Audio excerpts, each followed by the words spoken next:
So let us start the lecture. So आज हम करेंगे बैंकर्स एल्गोरिदम। बैंकर्स एल्गोरिदम आपके पूरे ओएस में इससे क्वेश्चन आने के सबसे ज्यादा चांसेस रहते हैं। इस बार तो खैर हमारे एमएसटी के सिलेबस में है नहीं, लेकिन आगे पहले तकरीबन डेडलॉक्स तक होता था एमएसटी से पहले। तो क्या होता था कि इस पे एमएसटी में भी क्वेश्चन आ जाता है और ईएसटी में भी, वो आएगा भी ज्यादातर न्यूमेरिकल। ठीक है, तो अब ये बैंकर्स एल्गोरिदम होगा किस लिए, अब उसको देखते हैं। There can be multiple instances. जैसे जो रिसोर्स एलोकेशन ग्राफ वाला एल्गोरिदम था वो किस केस में सक्सेसफुल था? Only for single instance of a resource. लेकिन मल्टीपल इंस्टेंसेस में वो नहीं उसको यूज कर सकते थे। तो एक तो इसका प्लस पॉइंट ये है। और इसकी प्रॉपर्टी क्या है कि मैक्सिमम गिवन होगा हर रिसोर्स की यूज का। एक है when a process request a resource it may have to wait. जब भी कोई प्रोसेस रिक्वेस्ट करेगा कोई रिसोर्स, उसको वेट करना पड़ेगा। ये भी जेनरिक बात है, हम ओएस में इसको जानते हैं। When a process gets all its resources, it must return them in finite amount of time. जब उसको सारे रिसोर्सेज मिल गए तो उसके बाद उसको फाइनाइट अमाउंट ऑफ टाइम में वो सिस्टम में वापस करने पड़ेंगे। मतलब कि वो एग्जीक्यूट होगा और एग्जीक्यूट होके टर्मिनेट होकर वो सारे रिसोर्सेज वापस करेगा। क्लियर? सो एन क्या है आपके? अब बैंकर्स एल्गोरिदम की लेट अस सपोज बात करते हैं। तो इस एल्गोरिदम का नाम बैंकर्स एल्गोरिदम क्यों पड़ा? फर्स्ट है कि आपके पास मान लो कि जब डीमोनेटाइजेशन हुई थी तो पोस्ट डीमोनेटाइजेशन अगर कोई पर्सन बैंक में जाएगा और बोलेगा कि मेरे को 5 लाख कैश दे दो, उसको नहीं मिलता था। क्यों? क्योंकि अगर 5 लाख शुरू में उसको ही दे दिया तो तब कैश में प्रॉब्लम आ रही थी स्टार्टिंग में। ठीक है, तो वो अगर 5 लाख पहले ही एक बंदे को दे देगा तो बाकियों को क्या देगा? कुछ भी नहीं। तो वो क्या कहेगा बैंकर उसको कि आप वेट करो, शाम को आना। तब तक जब डिपॉजिट बढ़ेगा, कोई क्रेडिट करवाएगा अपने, ठीक है, तो उसके बाद में आप उस क्रेडिट को यूज करके उसको डेबिट कर सकते हो एक पर्सन के लिए। तो मतलब कि आपने रिसोर्सेज को सही से यूटिलाइज करना है। तो यही इस एल्गोरिदम का काम होगा। हम इस एल्गोरिदम को समझने के लिए देखो यहाँ पर 4 डेटा स्ट्रक्चर्स हैं अवेलेबल। अभी मैं इसके ऊपर बाद में आऊंगा। देखो यहाँ लिखा हुआ है let n is equal to number of processes, m equals to number of resources. तो अवेलेबल में क्या आपका स्टोर होगा कि कितने रिसोर्सेज अवेलेबल हैं अभी सिस्टम में, कितने रिसोर्सेज अवेलेबल हैं अभी सिस्टम में, वो कहां पर होगा आपके पास? अवेलेबल में। मैक्सिमम में क्या होगा? कितने रिसोर्सेज एट मैक्स एक प्रोसेस रिक्वेस्ट कर सकता है, तो वो होगा। एलोकेशन में क्या होगा? एट द प्रेजेंट कितने रिसोर्सेज एक प्रोसेस को आपने एलोकेट कर चुके हो। नीड क्या है? Need is equal to max minus allocation. अब बात करते हैं इसकी, ये जो लिखा हुआ है vector of length m। m क्या है? Number of resource types. Available में क्या है कि नंबर ऑफ रिसोर्सेज कितने हैं अवेलेबल, तो इसकी लेंथ क्या होगी? कितने नंबर ऑफ रिसोर्स टाइप्स हैं उसके इक्वलेंट होगी। मैक्सिमम क्या है? यहां पर प्रोसेसेस होंगे और उनके रिसोर्सेज की मैक्सिमम रिक्वायरमेंट होगी, तो that will be of n into m। ऐसी एलोकेशन में प्रोसेसेस हैं, उनके पास कितने रिसोर्सेज हैं, तो वो मैट्रिक्स कितने की होगी? n into m। ऐसी नीड है, need is equal to max minus allocation, वो मैट्रिक्स कितने की होगी? n into m। जिनको अभी भी ये समझ में नहीं आया, अभी आ जाएगा न्यूमेरिकल से। ठीक है, देखो यहाँ पर एल्गोरिदम लिखा हुआ है, अगर आप सीधा ही एल्गोरिदम को देख रहे हो तो आपको थोड़ा सा आप कॉम्प्लिकेट कर लोगे इस चीज। हम पहले न्यूमेरिकल सॉल्व करेंगे, दोनों के लिए, फिर बाद में हम इसको देखेंगे, ठीक है।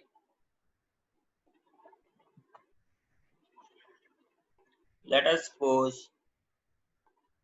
अब यहां पर मैं इसको इरेज कर देता हूं फिलहाल, ठीक है, मैंने इसको इरेज कर दिया। अब यहां पर आपके पास मैंने बोला था कि अवेलेबल होगा जो वो एम की मैट्रिक्स होगी अकेली, क्यों? क्योंकि ए बी सी क्या है, पहले रिसोर्स टाइप, मतलब ए आपका मान लो डिस्क होगी, बी आपका प्रिंटर हो गया, सी आपका मान लो कोई फाइल्स होगी या कुछ और हो गया, ठीक है। तो मतलब ये तीनों अलग अलग रिसोर्स टाइप्स हैं, तो उसको हमने ए बी सी के साथ डिनोट किया है। और इनके नीचे ये जो वैल्यूज है ये क्या है, उसके इंस्टेंसेस, ये क्या है उसके इंस्टेंसेस, तो इसको आपने ध्यान में रखना है, ठीक है। अभी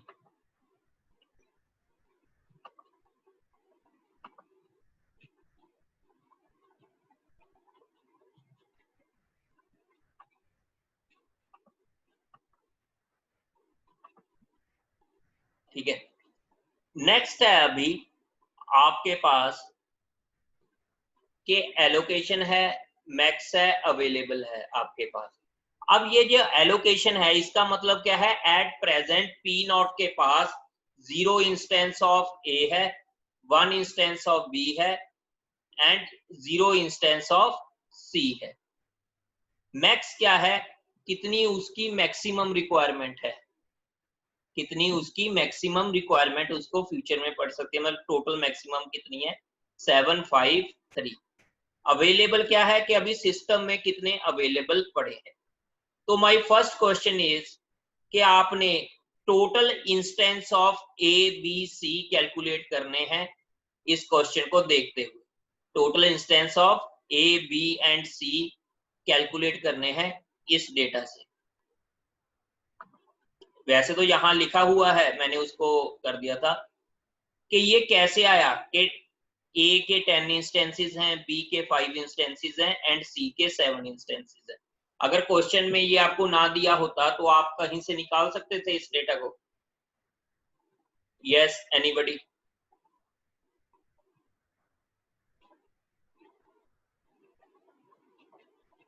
देखो,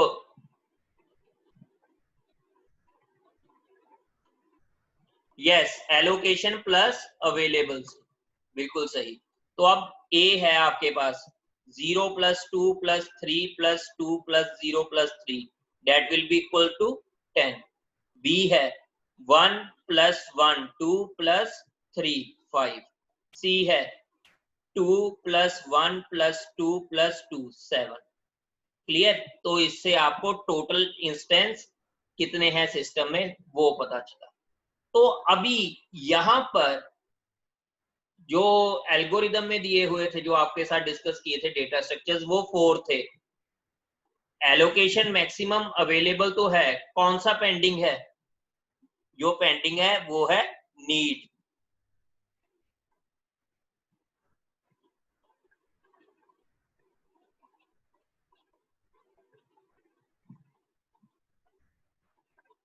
जो पेंडिंग है वो है नीड। अब जो नीड है, नीड क्या थी? Need was equivalent to maximum minus allocation. तो अभी आपने अगर नीड मैट्रिक्स कैलकुलेट करनी है तो पी नॉट के लिए क्या आएगी, 753 माइनस 010। तो 7 minus 0 7, 5 minus 1 4 and 3 minus 0 3। P1 1 2 2, P2 6 0 0, P4 0 1 1, 4 3 1। Need matrix ये आ गई ना आपके पास, क्लियर है? यस, किसी को डाउट हो? ये क्लियर? ठीक है, मैं अभी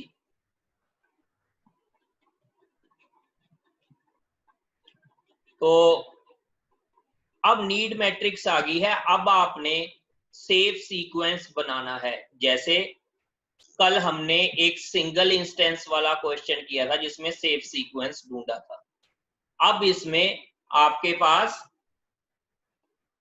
सेव सीक्वेंस ढूंढना है आपने मल्टीपल इंस्टेंसेस के लिए।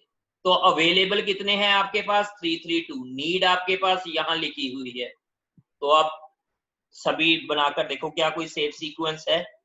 देखो इसकी प्रैक्टिस करो, ये काफी इंपॉर्टेंट है bankers algorithm EST point of view से। तो क्या मेरे पास पी नॉट की नीड सेटिस्फाई की जा सकती है? नहीं। क्यों? नीड कितनी है इसकी? 743। अवेलेबल कितने हैं? 332। तो पी नॉट को मैं नहीं अभी एग्जीक्यूट कर सकता। P1 122 available 332। तो जैसी P1 एग्जीक्यूट होगा, जैसी P1 एग्जीक्यूट होगा, अवेलेबल में कितना आ जाएगा? जितना इसके पास एलोकेटेड था उसको आप यहां प्लस कर दोगे, यही होगा ना? New available. यहां पे किसी को डाउट? यहां पे P1 एग्जीक्यूट हो गया, उसको रिसोर्सेज दे दिए आपने, तो अवेलेबल कितना बचेगा उसके बाद? यही बचेगा ना? क्यों यही बचेगा? इसको और वे क्या था इसका अगर देखना हो, पहले 332 था, आपको उसकी नीड कितनी थी? 122। तो इसमें से आपने 122 माइनस करके, तो ये कितना आ जाता? 210। ठीक है, यहां पर एलोकेट कर देते आप 322। ठीक है, जब ये पूरा होता, एग्जीक्यूट हो जाता, तो क्या होता? ये इसमें ऐड होता, तो देन अगेन सम क्या आता? 532 भी। तो इसमें किसी को कोई डाउट हो तो मेरे से पूछना।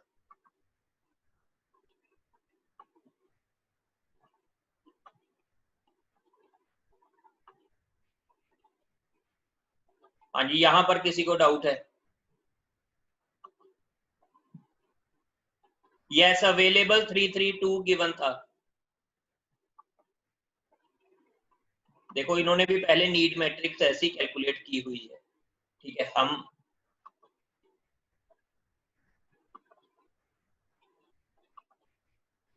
ठीक है, यहां तक क्लियर है आपको कि हमने किस में ऐड किया? एलोकेशन को अवेलेबल में ऐड किया जब P1 प्रोसेस एग्जीक्यूट हो गया। Clear? Then after executing P1 आपके पास कौन सा प्रोसेस की डिमांड पूरी की जा सकती है? क्या P2 को मैं एग्जीक्यूट कर सकता हूं? नीड देखो कितनी है, 600। ये ए वाला उसको सेटिस्फाई नहीं करा, तो ये नहीं हो सकता। क्या P3 कर सकता है? बिल्कुल कर सकता है। तो देन मैंने लेट अस सपोज P3 लिख दिया। ठीक है, अब जैसे ही मैंने P3 लिखा, P3 एग्जीक्यूट हो जाएगा, तो नया अवेलेबल कितना आएगा? +211। तो कितना होगा ये? 743। क्लियर? तो P3 एग्जीक्यूट हो गया, अब आपके पास 743 है। क्या ये 431 की रिक्वेस्ट को पूरा कर सकता है? बिल्कुल कर सकता है। तो P4 अब 743 प्लस 002 745। क्लियर? क्या ये पी नॉट की रिक्वेस्ट को पूरा कर सकता है? बिल्कुल कर सकता है। तो new available will be 741 plus 010, कितना आ जाएगा? 755।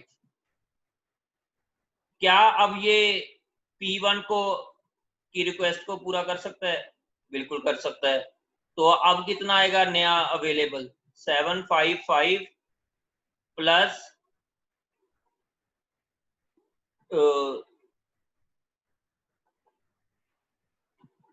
अब P1 P3 P0 की बारी थी, तो P0 के पास क्या था? 010 760। क्या अब ये P3 को सॉरी P2 को पूरा कर सकता है? बिल्कुल कर सकता है। ठीक है, तो रिसोर्सेज क्या बनेंगे आपके पास? सॉरी यहाँ पर ये 6 तो आ ही नहीं सकता, कहीं गलती होगी, कोई मिस्टेक बताएगा?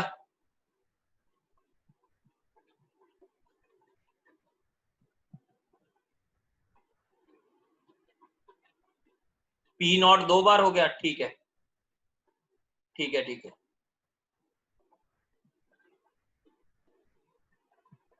यहाँ पर 010, ठीक है, ये 2 बार हो गया। तो यहाँ पे बेसिकली हमने क्या ऐड करना था? P1 P3 P4, इसके बाद P0 आया, तो आपके पास ये रहा, ये दोबारा से हो गया, तो इसको इरेज कर देते हैं।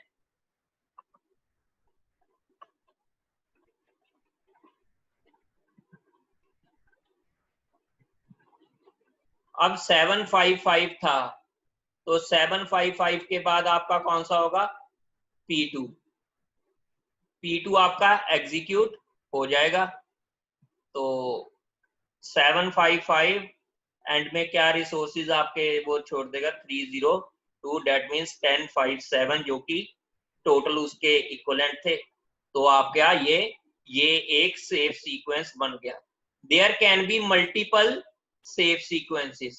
कैसे? मान लो आपके यहां पर थे, आप 743 पे आ गया, तो आप P0 को तो अभी भी एग्जीक्यूट नहीं कर सकते, लेकिन P4, ठीक है, या सॉरी 743 पे आ गया, आप P0 को एग्जीक्यूट कर सकते हो और P4 को एग्जीक्यूट कर सकते हो। तो आपको देखना पड़ेगा, आपका एक से ज्यादा सेफ सीक्वेंस भी पॉसिबल है। तो मैंने क्या निकाला? P1 P3 P4 P0 and P2। आपका बुक वालों ने क्या दिया हुआ है?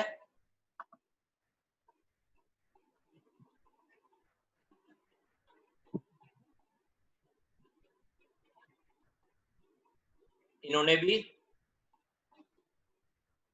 यही दिया हुआ है। तो एनी डाउट?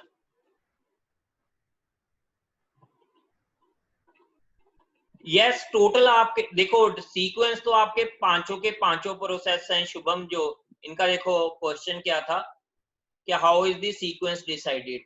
जो इनका है, देखो पहले तो आपने ये देखना है कि आपका P1 P3 P4 P2 P0 जैसे इस क्वेश्चन में चला, तो अब यहाँ पर इन्होंने P0 को सबसे बाद में लिया। मेरे वाले सीक्वेंस में मैंने क्या दिया था आपको? P0 को पहले ले लिया, क्योंकि दोनों पॉसिबल है।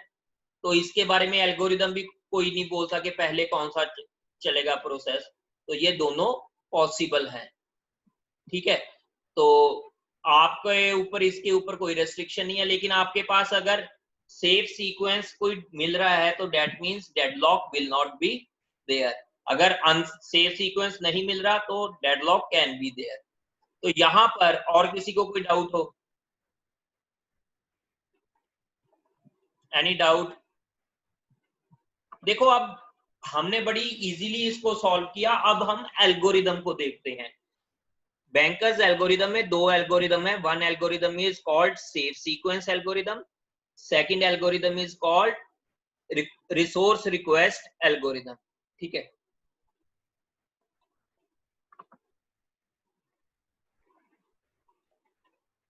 अब यहां पर इसने क्या किया? Let work and finish be vectors of length m and n। देखो न्यूमेरिकल तो जैसे मैंने आया अगर क्वेश्चन तो जैसे मैंने सॉल्व किया, लेकिन आपको हर स्टेप दिखाना पड़ेगा कि पहले P0 के बाद अवेलेबल इतना रह गया, उस तरह से करना है। लेकिन अगर एल्गोरिदम लिखने के लिए आ गया तो आपको इस तरह से लिखना पड़ेगा।